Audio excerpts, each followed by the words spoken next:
પાક ઊભો છે એમાં સૌની યોજનાનું પાણી છોડવા માટેની પણ માંગ થઈ, સ્થાનિક નેતાઓએ પણ કરી અને પાણી એક દિવસ માટે છોડ્યું પણ ખરું વધામણા માટે, પરંતુ પાછળથી ભાજપ સરકારે પાણી બંધ કરી દીધું. તમને શરમ નથી આવતી ખેડૂતોની મજાક કરતા? જે ભાજપ ખેડૂતોના મત લેવા માટે એવી બણગા ફૂંકતી હતી કે અમે ખેડૂતોની આવક બમણી કરીશું, અને આ તો 2022 અને એ પહેલાની બધી વાતો કે અમે ત્યાં સુધીમાં ખેડૂતોની આવક બમણી કરી દઈશું. આજે 2026 થવા આવ્યું. કદાચ સ્થાનિક નેતાઓ ઉપર નહીં પણ કહી શકતા હોય તો હું કહેવા માંગુ છું મુખ્યમંત્રી શ્રીને, સિંચાઈ મંત્રી શ્રીને, તમને ત્યાં એટલા માટે નથી બેસાડ્યા કે અમારી મજાક કરો તમે. એક દિવસ માટે પાણી છોડ ને એક દિવસ માટે બંધ કરી દો. આ મુખ્યમંત્રી હોય આવા? આવક તો બમણી ન થઈ, પણ ખર્ચાઓ બમણા થઈ.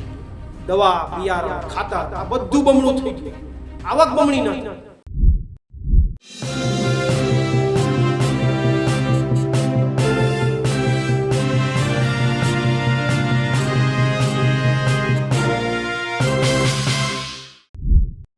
દ્વારકાના ગીર ડેમમાં સવારે નર્મદાનું પાણી છોડાયું, ત્યારબાદ બપોરે અચાનક જ આ પાણી બંધ કરી દેવાતા ખેડૂતોમાં ભારે રોષ જોવા મળી રહ્યો છે. ત્યારે આ જ મુદ્દે આમ આદમી પાર્ટીના નેતા ઈસુદાન ગઢવીએ ભૂપેન્દ્ર પટેલને સવાલ કર્યા છે. તેમણે મુખ્યમંત્રી ભૂપેન્દ્ર પટેલને અલ્ટિમેટમ પણ આપ્યું છે. તો સાથે સાથે આમ આદમી પાર્ટીના કિસાન સેલના અધ્યક્ષ પ્રવીણ રામે પણ સરકાર સામે પ્રશ્નો ઉભા કર્યા છે. ખેડૂતોની આવક ડબલ કરવાના સરકારના વાયદા હતા અને આ વાયદાઓના હવે ફિયાસ્કો જોવા મળી રહ્યો છે. નમસ્કાર, હું છું ચંદ્રિકા પુત્ર નિરાલી મહેરિયા. તો આવો સાંભળીએ આપ નેતાઓએ ભાજપને શું કહ્યું.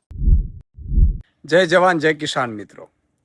મિત્રો, દેવભૂમિ દ્વારકામાં અત્યારે ખેડૂતોની હાલત ખૂબ જ કફોડી છે. વરસાદ થયો નથી, સરકારે હજુ દુષ્કાળગ્રસ્ત જાહેર કરવો જોઈએ, કર્યું નથી.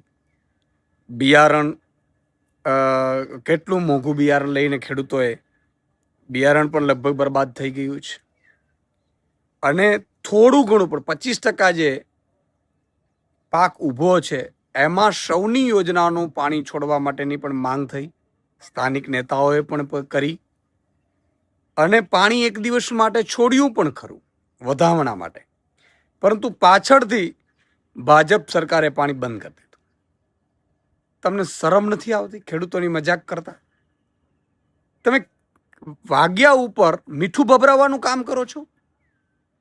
તમારે એમ જ સન્માન જોતા હોય ભાજપે તો અમે ફુલાર કરી જશું, પરંતુ ખેડૂતોને કહેવામાં આવે કે વંગડી સાની ડેમમાં પાણી છોડાશે ને ગઢકી ડેમમાં પાણી છોડાશે ને વંગડીમાં પાણી આવશે ને બીજી વર્તુમાં પાણી આવશે ને આખા સૌની યોજનાનું બધા ડેમોમાં પાણી આવશે, અને પછી એ પાણી બંધ કરી દેવામાં આવે તો ખેડૂતોને અને એના પરિવારને કેટલી લાગણી દુભાય.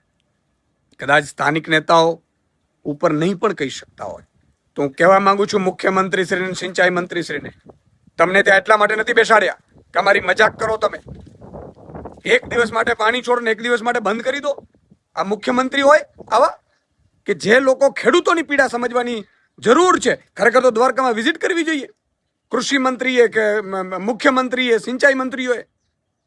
દ્વારકાની પરિસ્થિતિ જાણવી જોઈએ, તમામ અધિકારીઓને સૂચના આપવી જોઈએ, દેવા માફી ત્યાં કરવી જોઈએ. દ્વારકા જિલ્લામાં પાક વીમો તો છે નહીં, તો આ બધી વ્યવસ્થાઓ કરવાને બદલે તમે રાત દિવસ એક કરીને થોડા ઘણા પણ પાણી છે એ પણ જો સિંચાઈમાં મળી જાય તો ખેડૂતો એનો પાક ટકાવી રાખે, એના બદલે તમે પાણી છોડીને એક દિવસ પછી બંધ કરી દો છો.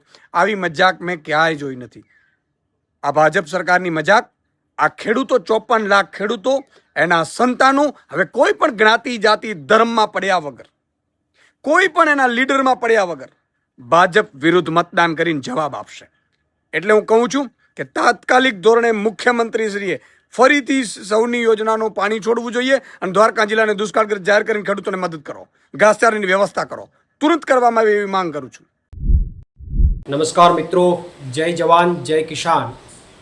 ગુજરાતમાં ભાજપના શાસનમાં અને ભાજપના રાજમાં ખેડૂતોની પરિસ્થિતિ દિવસે ને દિવસે કથળતી જાય છે. અને આ માત્ર હું નથી કહેતો, પરંતુ અત્યારે આંકડા કહે છે. છેલ્લા આંકડા મુજબ ગુજરાતમાં ખેડૂતોની માસિક આવક 12,600ની આસપાસ નોંધાઈ છે. જે ભાજપ ખેડૂતોના મત લેવા માટે એવી બણગા ફૂંકતી હતી કે અમે ખેડૂતોની આવક બમણી કરીશું, અને આ તો 2022 અને એ પહેલાંની બધી વાતો કે અમે ત્યાં સુધીમાં ખેડૂતોની આવક બમણી કરી દેશું. આજે 2026 થવા આવ્યો, આવક તો બમણી ન થઈ. આવક તો અત્યારે આંકડામાં આવી છે, એક ખેડૂતની માસિક આવક 12,000ની આસપાસ, 12,600ની આસપાસ નોંધાણી છે. આવક તો બમણી ન થઈ, પણ ખર્ચાઓ બમણા થઈ ગયા. દવા, બિયારણ, ખાતર આ બધું બમણું થઈ ગયું, આવક બમણી ન થઈ. જ્યારે પંજાબની અંદર આમ આદમી પાર્ટીની સરકારની અંદર ખેડૂતોની આવક જે છે એ 26,700 માસિક નોંધાણી છે. ગુજરાત કરતાં ઘણી બધી વધારે. આખા દેશમાં બીજા નંબર ઉપર પંજાબ રાજ્યની અંદર ખેડૂતોની માસિક આવક નોંધાણી છે. ત્યારે ગુજરાતના ખેડૂતોને પણ હવે નમ્ર અપીલ કરું છું કે હવે આપણે સમજવાની જરૂર છે. જે ખેડૂતોની આવક બમણી કરવાની વાતો કરતા હતા, એમણે પોતાની આવક બમણી કરી લીધી, પોતે બંગલા બનાવી લીધા, અને ખેડૂતોની આવક જે છે એ 12,000 રૂપિયે છોડીને આપણને મૂકી દીધા. ત્યારે આમ આદમી પાર્ટી કે જેમણે પંજાબની અંદર થોડા સમય પહેલાં જ ગવર્મેન્ટ એક ટર્મમાં જ ગવર્મેન્ટ બનાવી અને અત્યારે 26,700 જેટલી માસિક આવક ખેડૂતોની ઊભી કરી છે, ત્યારે તમામ ખેડૂતો જે છે આવનારા દિવસોની અંદર આમ આદમી પાર્ટીને આપણે સમર્થન આપી અને સત્તા પરિવર્તન કરી અને આપણી માસિક આવકમાં વધારો કરવા માટે આપણે બધા આગળ વધીએ. જય જવાન, જય કિસાન. મિત્રો, આજે એવા કેટલાય ગામડાઓ છે જે ગામડાઓમાં માત્ર એક શિક્ષક પર શાળા ચાલે છે. અને દુઃખની વાત તો એ છે કે જે દીકરા કે દીકરીઓને ભાજપે માત્ર એક શિક્ષક આપીને એના દીકરાને ભણાવવા નથી દેતો, તો એ મોટો થાય એવું ઈચ્છતી નથી, એ ભાજપને એના જ મમ્મી પપ્પા, કુટુંબ, જ્ઞાતિ જાતિ, ધર્મના આધારે મત આપે છે. બીજું મિત્રો, તમે પોતે વિચારો કે આજે કેટલાય ગામડાઓમાં સરકારી સ્કૂલમાંથી જેને સગવડો થોડી ઘણી થઈ એ પ્રાઇવેટ સ્કૂલમાં બાળકો મૂક્યા કે નથી મૂક્યા. એ બિયારણથી વધારે ખર્ચો હતો અત્યારે પ્રાઇવેટ સ્કૂલમાં, ગામડાઓમાં બાળકો ભણાવવામાં આપણા ખર્ચા થાય છે. તો મિત્રો, આ જાગવાનો સમય નથી થયો? આ ભાજપના કારણે છે એવું યાદ નથી આવતું? અને આ ભાજપના કારણે છે ને એને જ પાછા કેટલાય એવા તો દીકરા દીકરીઓ પ્રાઇવેટમાં ભણે છે મોંઘા ખર્ચે, એના મમ્મી પપ્પા ભાજપનો ઝંડા લઈને ફરે છે. તો મિત્રો, સમય આવી ગયો છે જાગવા. નહીં જાગો તો આપણે જ ભોગવવું પડશે, ભાજપના મોટા નેતાઓને નહીં. જય હિન્દ, જય ભારત, જય જય ગરીબ ગુજરાત.